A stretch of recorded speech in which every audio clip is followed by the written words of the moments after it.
अखिलेश यादव अब राहुल गांधी की भारत जोड़ो न्याय यात्रा में शामिल हो रहे हैं। ये तस्वीरें देखिए आ रही हैं। प्रियंका भी हालांकि यहां पर साथ है और प्रियंका की ही महत्वपूर्ण भूमिका भी इस पर बताई जा रही है कि जो भी तालमेल की स्थिति नहीं बन पा रही थी, क्योंकि समाजवादी पार्टी लगातार लिस्ट के बाद लिस्ट जारी कर रही थी और सवाल यही उठ रहा था कि आखिरकार जब अभी सीटों की शेयरिंग कांग्रेस और समाजवादी पार्टी के बीच में हुई नहीं, उसके बावजूद समाजवादी पार्टी अपने तेवर दिखा रही थी। सूत्र ये बता रहे थे कि समाजवादी पार्टी की तरफ से कह दिया गया कि चलिए अब जो है कोई फॉर्मूला तय नहीं हो पा रहा, नहीं होगा गठबंधन, लेकिन उसके बाद रातों रात सारे फॉर्मूले बदले प्रियंका के दखल के बाद। और ये तस्वीर अब जहां पर दोनों साथ नजर आ रहे हैं, राहुल और अखिलेश। ये आगरा शहर दुनिया में जाना जाता है। मुझे खुशी है इस बात की कि ये मोहब्बत की दुकान को लेकर के जो चीजें कहती है कि वो नौकरी और रोजगार नहीं देना चाहते, इंडियन में नौकरी देना नहीं चाहते। ये कुछ लोगों को काम, कुछ लोगों को लाभ हमें उम्मीद है कि एशिया गठबंधन और पीडीए की लड़ाई एनडीए को हराने का काम करेगी। ये पीडीए ज्यादा आवाज उठाएगा, माँ बाप भारतीय जनता पार्टी का सफाया होगा और इस यात्रा के माध्यम से जो संदेश ज्यादा है मैं उसको देता हूँ राहुल जी को और तमाम अपने साथियों को जिन्होंने इस कार्यक्रम को सफल किया है। ये सफल तभी होगा जब उत्तर प्रदेश से भारतीय जनता पार्टी का सफाया होगा। 80 हटाओ, डंडा हटवा दो यार, डंडा हटवा दो, नीचे कम से डंडा। मैं राहुल जी से कहूंगा कि वो भी अपनी बात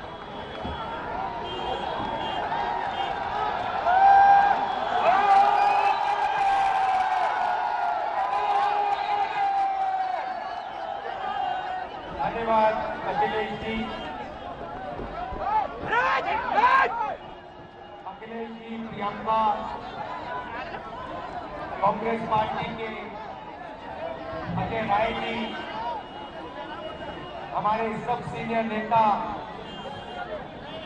समाजवादी पार्टी के सीनियर नेता, हमारे कार्यकर्ता, समाजवादी पार्टी के कार्यकर्ता, प्रेस के हमारे मित्रों, आप सबका मैं यहाँ दिल से बहुत बहुत स्वागत करता हूँ। 1 साल हुए हमने भारत जोड़ो यात्रा कन्याकुमारी से कश्मीर तक 4000 किलोमीटर चली। समुद्र के तट से हम शुरू हुए, हिमालय की बर्फों तक हमारी यात्रा गई और यात्रा के अंदर से एक नारा आया, एक व्यक्ति आया दौड़ता हुआ, जैसे ये भीड़ है, उस भीड़ में से एक व्यक्ति आया दौड़ता हुआ, मेरे सामने खड़ा होकर ऐसे कहता है, राहुल जी मैं जानता हूं आप क्या कर रहे हो, मैं जानता हूं आप क्या कर रहे हो। मैंने पूछा भैया बताओ मैं क्या कर रहा हूं। कहता है राहुल जी आप नफरत के बाजार में मोहब्बत की दुकान खोलने लगे हो। हम आप मिलकर अखिलेश जी, प्रियंका जी, मैं भारतीय जनता गठबंधन, हमारा सबसे पहला और सबसे जरूरी काम जो हिंदुस्तान में नफरत फैलाई गई है, जो भाई को भाई से लड़ाया गया है, जो भाई और भाई को डराया गया है, इसके खिलाफ हमें खड़ा होना है, मिलकर खड़ा होना है। और ये देश जो है ये नफरत का नहीं है, ये मोहब्बत का देश है। सही बात है, मोहब्बत का देश है या नफरत का देश है? मोहब्बत का देश है ना। तो पहली लड़ाई नफरत को खत्म करने की लड़ाई है। मैं आपसे पूछता हूं, नफरत को नफरत से काटा जाता है? नहीं, नफरत को सिर्फ मोहब्बत काट सकती है। सही बात। नफरत को किस चीज से काटा जाता है? सुना नहीं मैंने? ये मोहब्बत से काटा जाता है और हम इनकी नफरत को मोहब्बत से मिटाएंगे। अब यात्रा पे जब मैं चल रहा था, लोगों ने मुझसे कहा कि राहुल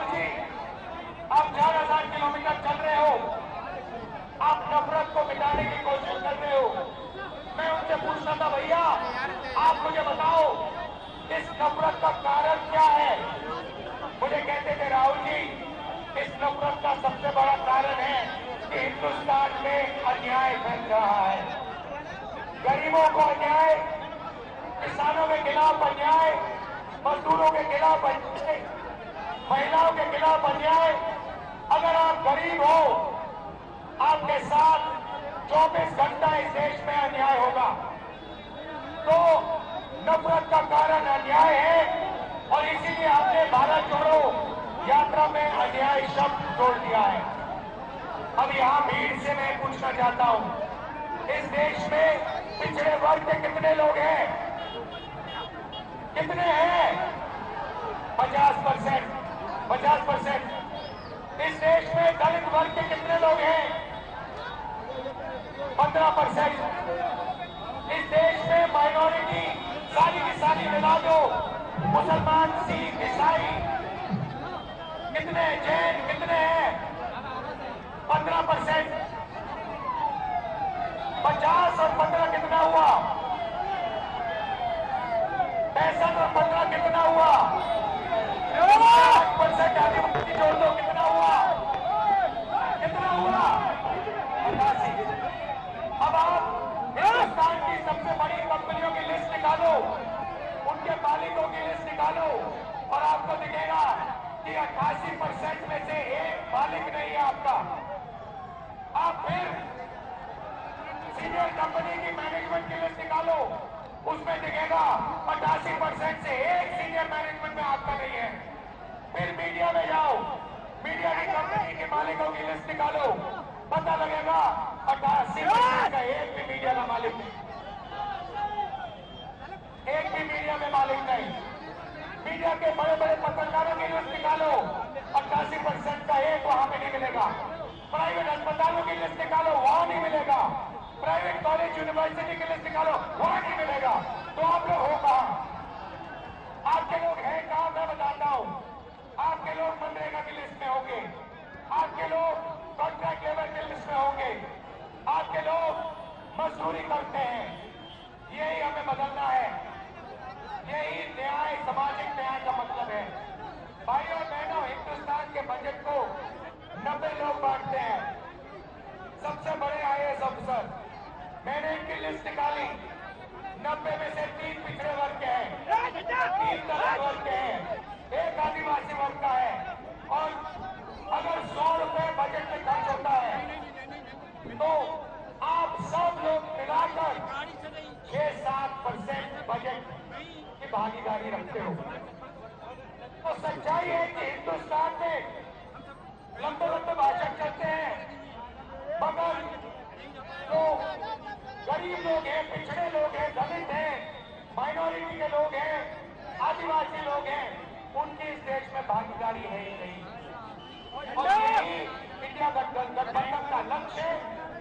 हम सामाजिक न्याय के लिए लड़ रहे हैं, आर्थिक न्याय के लिए लड़ रहे हैं, किसानों के लिए लड़ रहे हैं।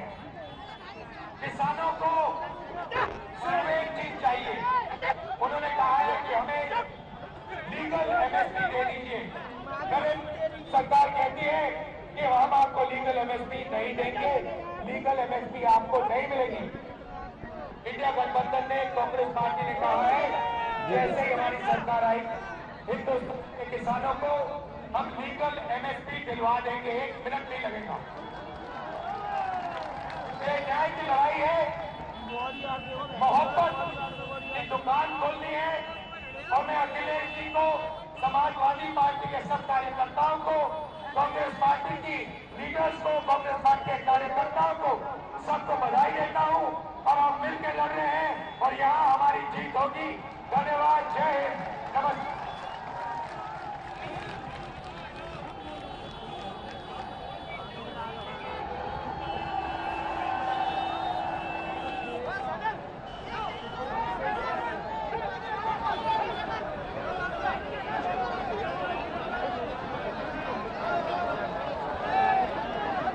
तो इस बार एक बार फिर एक दूसरे का साथ पसंद आया है समाजवादी पार्टी और कांग्रेस पार्टी को। प्रियंका गांधी भी साथ नजर आ रही हैं, चेहरे पर एक मुस्कान, एक साथ साइकिल और हाथ का नजर आ रहा है। लेकिन ये लोकसभा चुनाव में क्या करिश्मा कर पाएगा, ऐसे में जब राहुल गांधी ने भारत जोड़ो न्याय यात्रा की शुरुआत की, देश को जोड़ने की कोशिश, न्याय दिलाने की कोशिश कर रहे हैं। समाजवादी पार्टी अपने मुद्दों को लेकर, किसानों के मुद्दे को उठाती हुई नजर आ रही है, लेकिन ये सारे मुद्दे और ये साथ क्या लोगों को पसंद आएगा, ये देखना दिलचस्प होगा।